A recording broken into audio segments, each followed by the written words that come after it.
Waduh. Sampai kok gini lur. Gak ketok ebonge wis.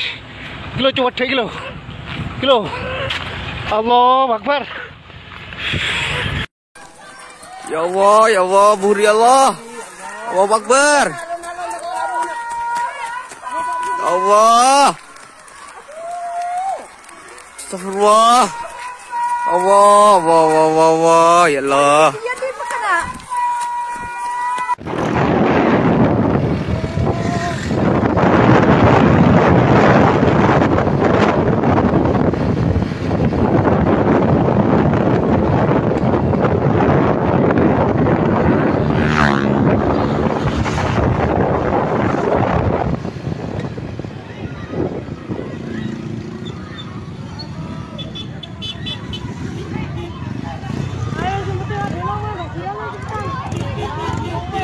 Ya Allah, ya Allah, ya Allah, ya Allah, ayo rek, ayo dulur, dulur bonek Semeru, bantuin lur, curang kebuan lur, kononggen Semeru lur, ayo lur, iki lur.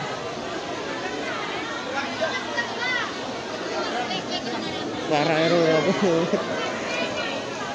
ayo tolong. Kalau terang. Saya mengkaji ayat ini itu sering sekali, sering sampai sekarang. Mungkin ya sampai nanti sampai asarin sampai asar. Ini rumah tenan ini. Jadi Allah itu zat yang kuasa mendatangkan adab dari sisi atas. Misalnya meteor jatuh, terus Mars jatuh, tentu Allah mampu. Atau dari bawah, misalnya ditelan bumi dan sebagainya. Atau, dan ini yang sering terjadi, Allah menjadikan kalian itu saling nggak cocok, kemudian saling membunuh. Kan natijanya sama kan, misalnya kamu kena meteor kan ya mati, kena likuifaksi mati, disembelih mati. Milih ndi? Ayo milih ndi? Dijaru-jari bojo kuru mati. Disentak wong kaget kakan utang mati. Rasa dicontohno. Sampai pidato kecelakaan rape sensitif. Nah ini penting. Ayat ini pernah saya baca satu hari setelah gempa Jogja. Setelah gempa Jogja itu satu hari saya nilai ke sana itu bahwa memang Allah selalu mengingatkan potensi. Ya muka-muka baik sampai ayat ini eling-eling. Jadi Allah itu adatnya di Quran itu dua. Satu menjelaskan itu sebagai hal yang potensial. Potensial itu bisa terjadi kapan saja. Ada yang diceritakan Allah itu secara faktual, yaitu rahmat. Rahmat itu kan selalu terjadi kapan saja. Maka itu diredaksikan Allah bisihotil jasmi. Dengan sifat kepastian kayak warahmati wasiat kulas itu pasti terjadi dan terus terjadi. Tapi kalau azab itu Allah menceritakan itu hanya potensi azab. Meskipun kadang-kadang benar-benar diwujudkan. Ya benar-benar pernah ada yang ngitung misalnya tsunami yang dahsyat itu hanya per 200 tahun. Gempa Jogja paling dahsyat itu pernah dihitung secara teori geologi itu hanya per 70 tahun. Artinya kalau azab itu ada siklusnya, yang ekstrim loh ya. Tapi kalau rahmat kapan saja dan di mana saja. Maka pola-pola di Quran, kalau sampean mengkaji Quran, itu kalau rahmat itu mesti redaksinya itu bisihotil jasmi dengan sifat kepastian. Rahmatku pasti terjadi. Kata barabbukum ala nafsi rahmah. Bahkan Tuhanmu memastikan dirinya pelaku rahmat. Dirinya pelaku pemberi rahmat dan Allah mewajibkan pada dirinya sendiri. Tapi kalau Allah menceritakan adab itu hanya redaksi saya mampu memberi adab. Tapi tidak harus melakukan. Jenis mampu kan? Tidak harus melakukan. Tapi tetap potensi melakukan. Itu jenis qadir apa? Maka di surat Tabarok misalnya caranya Allah ngendikan gimana coba? Misalnya qul aro'aitum diulang-ulang. Misalnya diulang aja semurut saja misalnya apa? Wa sirru qawlakum wa innahu alimun bi dzati sudur ta'ala ya'lamu khalaqa wa walladzi ja'ala samsun amin tumman fis sama ayakhsifa bikumul ardo fa idza hiya tamun. Sebagian ayat qul ara'aitakum dan sebagainya. Kadang kan qul ara'aitakum in atakum adzabuhu qul ara'aitum in atakum. Itu kan kira-kira maknanya gini, coba sekali-kali kamu berpikir setiap saat kamu itu kena adab. Lalu maknanya adab itu apa? Adab bagi seorang mubaligh misalnya tahu-tahu kena kasus perempuan kan yang langsung jatuh misalnya karena itu ya siksa kan terus nggak laku atau salah omong lala terus jadi dibully kan apalagi atau salah undangan Ada mubalek datang di undangan HTI kan langsung NU nggak mau ngundang misalnya. Salah undangan macam-macam tuh. Tapi nawang keramat tuh bebas hambatan. Lala rabi keramat itu jauh keramat. Nah ini rumah tenan ya. Kalau pastikan dan saya bertanggung jawab nanti ketemu pangeran ya. Nak rahmat itu mesti si hotul jasmi. Apa sigot pasti. Memang ini bahasa ilmu hadis si hotul jasmi. Tapi kalau tentang adab itu Allah hanya ngendikan potensi. Potensi itu memang Allah mampu melakukan itu mampu. Cuma tetap diredaksikan potensi. Bisa ya, bisa tidak. Makanya Allah ngeredaksino aamin tuman fis sama. Kenapa kamu leha-leha di bumi? Sementara orang yang di langit bisa saja membuat bumi ini tamur. Tamur itu melumer, kira-kira likuifaksi. Setiap saat bumi yang kita injek ini bisa likuifaksi terus kita ditelan. Atau ya sebetulnya bumi baik-baik saja, tapi ada angin bandang. Fayursila alaikum qasifam minar rih fayurikokum bima kafartum. Kayak tsunami kan gitu, angin bekerja sama dengan gempa, terus sudah kamu di darat tapi fayurikokum bima kafartum. Makanya ahli gempa Jogja itu sama saya itu kagumnya bukan main. Karena tadi ketika tanya saya, Pak Bah, masalah gempa itu gimana? Saya jawab tadi. Sebenarnya Quran itu pernah gambarkan orang itu tenggelam di darat. Itu tadi fayursila alaikum qasifam minarri fayurikokum bima kafartum. Tinggal Allah melibatkan angin. Angin kan mengirimkan gelombang, kamu di darat kayak kasus di Aceh tapi tetap apa? Tenggelam. Jadi justru tenggelam itu bayangan Quran yang berupa adab itu fayurikokum bima kafartum. Kamu tenggelam. Ya tentu kita ngomong potensinya saja. Kowe ora usah sok suci dengan kata bima kafartum, itu urusane pangeran. Jangan udah ngajak kafir dewe. Maka ini penting ada kesadaran ahli sunnah. Kalau Allah ngendikan ya kita diam saja. Karena Allah itu ala kulli syai'in qadir bi kulli syai'in alim. Kamu tidak usah kecangkeman orang Aceh diadab karena banyak maksiat, ke malah goblok yang telulas. Podo-podo maksiat yang Aceh, rak maksiat yang Bali. Bali le maksiat yang Hollywood, Hollywood le maksiat yang Cina malah komunis. Enggak usah ngomong gitu. Pokoknya adab itu Allah kuasa mengadab siapa saja. Tapi kita berhenti di situ, enggak usah ngomong siksa karena dosa. Karena kalau kamu ngomong dosa diperbandingkan ada daerah yang lebih dosa atau itu tidak wilayah kamu. Terus misalnya ono kisafif melarat Qur'ane ra barokah.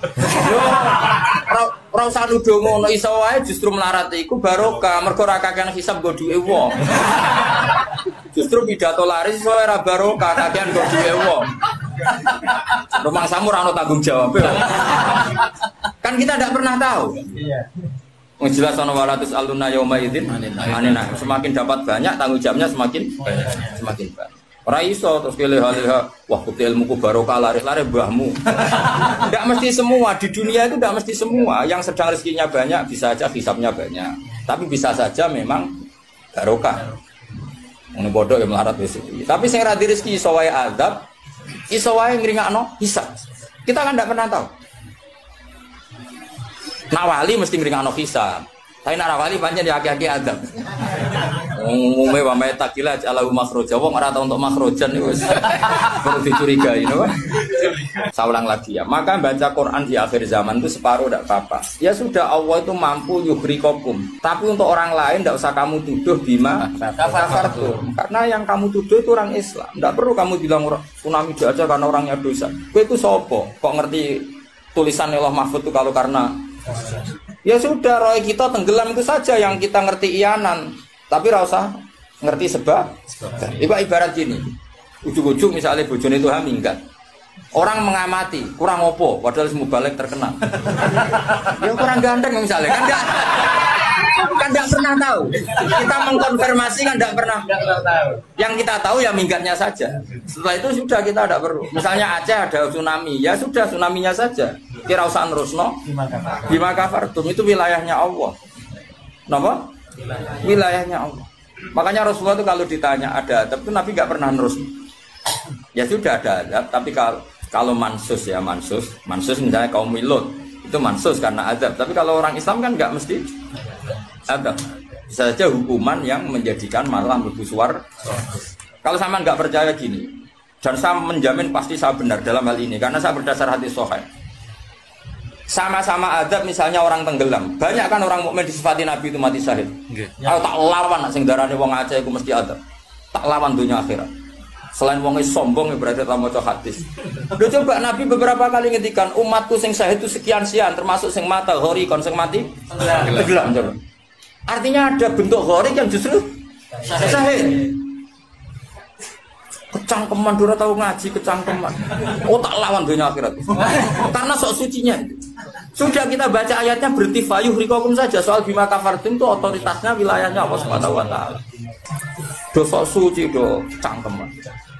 Oh tak lawan tenan. Nek wong iku mbus warga aku usul pangeran. Ampun Gusti. Niku nate ngenyek tiang wong sak provinsi. Sok sucinya. Lu coba ya. Banyak orang mati divonis misalnya kamu, wah iku krono adab. Ternyata Nabi ngendikan mabtun wong lara weteng syahid. Gharik syahid, mahdum syahid. Orang yang mati kerubahan, kan kita tidak pernah tahu. Ya sudah, bodoh-bodoh tidak pernah tahu, pakai yang husnul khotimah saja, pakai yang husnudzon saja. Ono hafid kok mati umay rubo. Milih sing husnudzon ae berarti sahih. Kategorinya mahdum. Jangan terus ono wah kena azab. Kesuwen oleh ngedol Quran lu sing ngawur. Oh, tak lawan sing ngomong-ngomong lawan. Siap lawan. Siap ya. Debolo ISIS.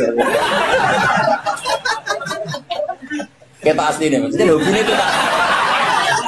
Hobinya itu ke arah. Jadi, nak dicak ngomong damai itu dingin. Yo, macam yo lucu, nak wong brewokan terus gak garang. Lucu nih, jadi nak pangeran ngendikan rungokno wae. Tapi kowe ora usah koyok di otoritas kok pangeran ben ngono pangeran. Itu termasuk tafsir yang termasuk saya setuju. Makanya kata Imam Sa'rawi, nak pangeran negur Kanjeng Nabi kira usah melok-melok. Kanjeng Nabi atasane pangeran kira usah melok-melok duwe rasa sesuatu mbek Nabi. Misalnya Nabi ditegur di Abasa, ya biar Allah atasannya Nabi, berhak dong negur. Kowe ora usah di perasaan macam-macam. Lho Nabi kok ditegur pangeran usah ngono. Nabi tetap panutan kita ila yaumil kiamah. Itu kan ibarat masyhur lah, misalnya Mbah Mun kadang negur putrane. Ra perlu santri ngrasa putranya ada apa-apa. Itu kan wilayahnya Mbah Mun karena sama putra. Kayak aku misalnya negur tuh, aku ora olah terus melok negur tuh aku walat. Lho tuh harus mubalek kowe sapa? Lah nek aku ora mau kiai ini aja. Paham ya jelas ya? Mak aku oleh sak uni-uniku. Cara dene protes ning pangeran tetep dosane akeh dekne dibanding. Paling ngenyek dekne ditulis pira loro paling. Ini nak gasap ilmu. Apa meneh diperjualbelikan. Bagus. Tuntas kok ngadepi aku sama biasa. Saya ulang lagi, ini penting saya utarakan. Jadi Allah saja yang Tuhan ngendikan itu potensi. Saya pastikan lah. Kita semua kenal Allah yang warahmati wasiat. Nabi berkali-kali ngendikan inna rahmati sabaqat ghadab. Sebagian riwayat bukan sabaqat, ghalabat. Setiap rahmatku pasti mengalahkan adabku. Artinya gini, kalau ada potensi adab, ya kita milih itu bentuk rahmat saja dulu, karena itu yang mesti menang. Jadi paribasane aku roh munib, mati kecepet omahe paribasane. Utawa mati tiba ning WC. Misal aku tetep darani syahid. Kategorine mahdum. Ojo kok aku matine ning WC. Mungkin dia nutupi kewaliane tapi ebane mati ning apa? Ebane mati ning WC. Enggak apa-apa. Karena menduga rahmat itu lebih gampang karena Allah jelas ngendikan yang hadis Qudsi inna rahmati ghalabat ghadabi. Berarti gamane pola semua itu lebih baik kamu tafsirkan sebagai rahmat. Nah, kecuali ada sharihul ayat yang mengatakan itu adab, tapi mana ada sekarang udah ada nabi. Misalnya kaum Lut kan Allah jelas-jelas ngendikan itu karena adab, ya sudah kita ikut mengatakan adab. Tapi kalau yang orang Aceh, orang mana-mana kan tidak ada ayatnya. Jelas ya? Iya. Mulane sing apik itu ngaji ku sing tenanan. Loh kalau kaum Lut kan binasillah misalnya hijarata kada wa kada terus Allah ngendikan karena adab. Ya sudah kita ikut tentang kaumnya Nabi Lut. Tapi sekarang Yon Sewu misalnya ada orang punya penyakit homoseks, kemudian dia kena adab. Ya sudah itu sanksinya Allah. Bisa saja adab ini kalau dia mukmin kafarah betul. Memang ya adab tapi oleh Allah dihitung kafarah dan itu hadis sahih. Tidak ada seorang mukmin yang punya dosa kecuali nanti dia kena masalah, nanti kena riu atau kesandung dari Nabi dan itu nanti jadi kafarahnya. Dan ketika Nabi Muhammad tanya, ya Allah, kafirun apa? iku jabal. Mulane wong kuno nak mane Jabal Kat iku maknane Jabal Qaf. Wilayah Jawa dadi napa? Jabal napa? Kat niku sangka Jabal Qaf. Wilayah Jawa dadi napa? Jabal Kat. Dadi anggere adu itu. Anakku minggat botok Jabal Kat maksudnya waduh banget. Paham ya? Ternyata sampean kalau lihat di kitab-kitab kayak di Sawi, di Tafsir Munir itu detail sekali. Jabal Qaf itu induk gunung.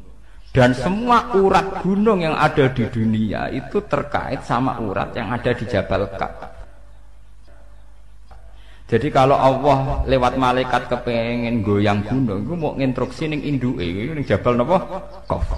Kemudian digoyang, kemudian goyang semua. Dulu orang itu janggal, tapi sekarang orang tidak janggal.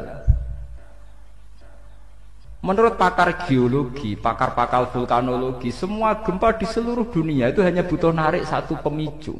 Jadi ternyata itu mirip cerita yang di kitab-kitab. Allah itu gak perlu nginstruksikno gunung terkait, cuma nginstruksikno duit tok. Dadi otote ora diobahno.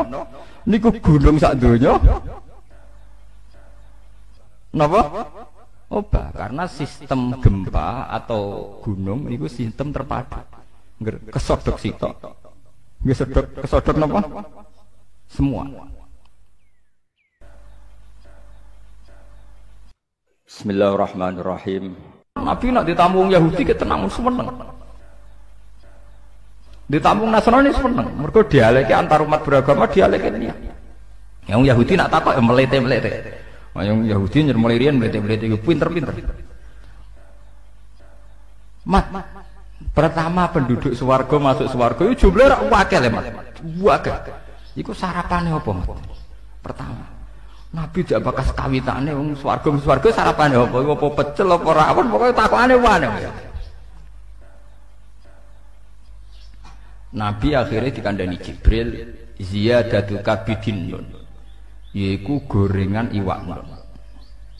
Akhirnya Nabi dan orang Yahudi ini selalu ngomong khas nubuwah. Khas napa? Nubuwah. Di mana di luar alam yang materialistik ini, yang kasat mata, ada alam di luar kita, kayak iwak nun. Iwak napa? Nun. Iwak nun nak teng kitab-kitab. Ketika Allah Ta'ala menciptakan gelembung dukhon, iku Allah bingung, ndakok endi, didakok endi. Akhirnya bumi iku gentayangan, didakok endi. Wal ardu, bumi ini didakok ning gone mak. Barang didakok ning gone mak tetap golang-goling, dipandai gunung. Lah terus banyu sendiri posisine ning ndi? Akhirnya ning urutan kitab-kitab khas samawi nubuwah disebutno. Wal ardu ala batnil khut, ala batnis sur. Itu terang. Jadi ning gone bumi iki ana sur. Sur sayange mbok maknani sapi salam dhewe, mari bingung kowe kan mergo maknani napa? Sapi. Jadi bumi iku ning tanduke sapi, sapi ning banyu, banyu ning gone iwak nun ning gone hawa. Hawa khas-khas nubuwah itu yang tahu hanya orang Yahudi. Termasuk sing diterusno khas nubuwah Kanjeng Nabi Muhammad sallallahu alaihi wasallam disebut nun wal qalami wa ma yasturun. Kita hanya tahu maknane nun iku iwak nun. Iwak nun iku iwak sing gegere dienggo panggonan bumi. Tapi alam materialistik tentu kita bicara kayak yang sekarang, teori Big Bang, planet bumi di sini, planet bumi di sini. Kita tidak pernah menjangkau ilmun sing kaya ala zuhril hud. Nggih, ala zuhril apa? Hud. Sami seperti qaf wal Qur'anil Majid. Ketika Nabi Muhammad tanya, "Ya Allah, qaf napa?" Iku jabal. Mulane wong kono nak mane Jabal Kat, iku maknane Jabal Qaf. Wilayah Jawa dadi napa? Jabal napa? Kat niku sangka Jabal Qaf. Wilayah Jawa dadi napa? Jabal Kat. Dadi anggere adu itu. Anakku minggat botok Jabal Kat, maksudnya waduh banget. Paham ya? Ternyata sampean kalau lihat di kitab-kitab kayak di Sawi, di Tafsir Munir itu detail sekali. Jabal Qaf itu induk gunung. Dan semua urat gunung yang ada di dunia itu terkait sama urat yang ada di Jabal Qaf. Jadi kalau Allah lewat malaikat kepengen goyang gunung, itu mau nginstruksi ning induke, ning Jabal napa? Qaf. Kemudian digoyang, kemudian goyang semua. Dulu orang itu janggal, tapi sekarang orang tidak janggal. Menurut pakar geologi, pakar-pakar vulkanologi, semua gempa di seluruh dunia itu hanya butuh narik satu pemicu. Kalau patahan di Australia gerak ya gerak semua. Karena kayak bola sodok, sekali disodok sidik. Jadi makanya ini gempa akan terus sampai benar-benar bumi kembali ke semula. Disodok mulai riyen teng Taiwan, kemudian Aceh tsunami, diteruskan ke NTT, terus ke Papua, kemarin ke Pangandaran, terus sekarang di mana itu yang Mentawai. Ya begitu terus. Jadi ternyata itu mirip cerita yang di kitab-kitab. Allah itu gak perlu ngintersekno gunung terkait, cuma ngintersekno duit tok. Dadi otote gak diobahno. Niku gunung sak donya. Napa? Obah, karena sistem gempa atau gunung itu sistem terpadu. Kesodok sitok. Nggih kesodok napa? Semua. Nah ini termasuk ilmu-ilmu sing khas nubuwah. Padahal tentu dulu para nabi tidak punya teknologi, tidak punya sains, punyanya wahyu. Punyanya apa? Wahyu. Ini perlu kula aturaken. Itu termasuk kontribusi orang Yahudi terhadap Islam. Mulane teng jalalan-jalalan nang riwayat alunaka angzil Quran rujuke ora ning sahabat, ayil Yahud. Jadi Quran turunin Nabi Muhammad tapi sing takok aneh-aneh wong napa? Yahudi. Jelok teng kitab-kitab. Riwayat alunaka rujuke sahabat napa Yahudi? Ndomir jamaen. Ayil napa? Yahud mungkin sama nak mulai delok. Mesti Yahudi. Enggak sing aneh-aneh. Riwayat alunaka angzil Quran, riwayat alunaka anir roh. Niku mesti Yahudi nggih. Ndomire teng putih. Yahudi. Karena mereka punya pengetahuan khas samawi. Napa khas napa? Samawi. Termasuk takok malih lha iki sing dadi fenomena sekarang. Mat. Kalau Allah memutuskan seseorang dicintai itu gimana, Mat? Ya akhirnya cerita lah. Kalau Allah mencintai seseorang, Allah bilang sama Jibril, Jibril bilang sama malaikat langit. Malaikat langit bilang sama malaikat dunia. Kemudian fayudul qabul fil ardi. Kemudian dia menjadi translator, tahu-tahu diterima. Pangeran wae ngersakno wong tertarik kabeh. Nek wae ra ngersakno ya wong godheng kabeh kados polling ngoten niku. Ini biar sampean tahu. Sehingga orang Yahudi tadi agamanya Yahweh, Tuhannya Yahweh. Orang Nasrani juga punya masalah nisbat tadi. Berarti tiga agama ini ya punya ila kalimatin apa? Sawa. Disebut kul ya ahlal kitabi ta'alu ila kalimatin sawaim bainana wa bainakum. Berarti natijahnya seperti sebetulnya kita dengan mereka ada kalimatin sawa nggih bainana wa bainakum. Paham ini ben sampean ora terlalu dadi ekstremis sing bodho, paham dadi ben ono seni ilmiah mereka ngomong kotok nemen-nemen ketok bodoh nih paham. Kowe gedeng Yahudi nemen-nemen Nasrani. Kanjeng Nabi Muhammad populer, sing populer wong Yahudi napa? Nasrani. Nggih mboten, sedurunge dadi nabi, bahkan sedurunge lahir. Sampai Islamnya lagi piye nggih, Pak. Iku wis lewat modern, lewat macam-macam. Oh, mboten lewat Kanjeng. Pancen Allah ngersakno. Paham gitu. Dimulane termasuk Allah khasih dari pangeran ini dari Allah. Aku pokoknya mau dibantah. Aku ini alamu malah ta'lamun dari pangeran. Termasuk ciri khasih pangeran nak dikersa ora kena napa dibantah. Mane kula wingi cerita teng bojo kula. Ki aja arep-arep aku ideal nganti mati ora ngare ideal. Dadi wong sing arep-arep piye ideal wong bento utawa ngawur. Wong ora pangeran kok arep-arep napa ideal. Mane kula dadi kiai kon khusuk nemen-nemen auzubillah. Kula tak rewangi khusuk layu tetep wae wong perlakuan kiai wae eling nek ana tanggane mati ana wong mati ora ngarah hormat tenanan. Dadi kiai sing khusuk demen kesel. Mesake kiai mulai bar subuh tahajud, salat apa kok sak keneke. Ketemu wong sopan. Wong eling kowe tetep pendak keluargane mati. Wis ngono-ngono wae hormate ngono-ngono. Jajal ke bar salat subuh marung ngopi bar rokokan wae kamlaku. Sing penting aja zina, aja dosa-dosa gedhe lah. Pokoke aja nglakoni dosa napa gedhe. Bariku plepak-plepuk ning warung. Ya padha wae wonge ya. Ning ndi ngopi? Yo. Engko hormate padha-padha wae, paham nggih? Mbok ora wong khusuk duwi lho engko wong ya ngono. Padha hormate yo. Pendak keluargane mati eling sam. Ora ngalah mbok ora wong khusuk terus Kulo derek jenengan yai, dunia akhirat derek jenengan, nggih derek tahajud, nggih derek wiridan, nggih derek kaapian ra ngarah. Tetep ge tontonan paham, dadi rugi napa? Rugi. Khusus teman-teman rugi, walhasil rugi. Mun ngandel kulo. Lan kaya kula bae nyai teng mriki terus wong ndak do sowan kula mboten ngono. Kula ngerti kadar senenge wong ulama mesti pira, mbok ditenani rugi mun ngandel kula. Iso dikilani, paham ya? Mun ngandel kula. Ngeten. Kula cerita tentang bojo kula. Pangeran mbok kersane piye ra ono sing roh. Sing jelas iku nek pangeran niku ndarani halal ya halal terus wong pangeran sing duwe donya. Nabi Musa iku nabi papan atas, termasuk ulul as. Lha iku uripe mangane di rumah Firaun. Di rumah sinten? Firaun. Nabi Ibrahim nabi papan atas, termasuk Abul Anbiya. Duwe bapak kafir jenenge Azar. Lho ngono kok nurun ning Nabi Muhammad. Nabi Muhammad itu panitia kelahiran utamane Abu Lahab. Takokno tareh ndi wae panitiane Abu Bakar, tapi sinten? Abu Lahab. Lahire Kanjeng Nabi panitiane Abu Bakar nomor Abu Lahab. Abu Lahab nganti tuku budak dimerdekakno demi ponakane jenenge sinten? Abu Lahab. Gede Joko sing rumah ora Abu Bakar, Abu Thalib. Sing cara tareh ya cek ka. Sausé dadi nabi lagi di rumah Abu Bakar, paham nggih? Mulane Kanjeng Nabi Muhammad Abu Lahab pun rokok teman-teman ya kecewa deh. Sampai ngajukan syafaat petisi napa? Syafaat. Empun Gusti, nak pancen wong kafir ora iso mlebu swarga minimal lak Senin Abu Lahab siksane didiskon.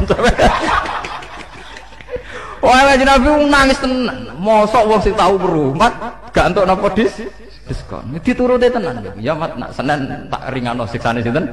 Abu Lahab. Artine donya ora ono ideal. Dadi kiai ki ngoten. Kadang kiai kok mek santrine hubungane ngel-ngel yo dhuwit yo apa. Kadang malah bapake buruh Cina. Lah wong Cina kafir ngreseki di kiai ning ngrugekno. Ayo repot nek sokone kuwi repot. Misalnya ono terop, kadang kiai ono acara istighosah terop, karena mati terop ning podium. Lah panitia kangelan, kadang nyileh wong sing ora saleh. Lha pikiran ngoten niku.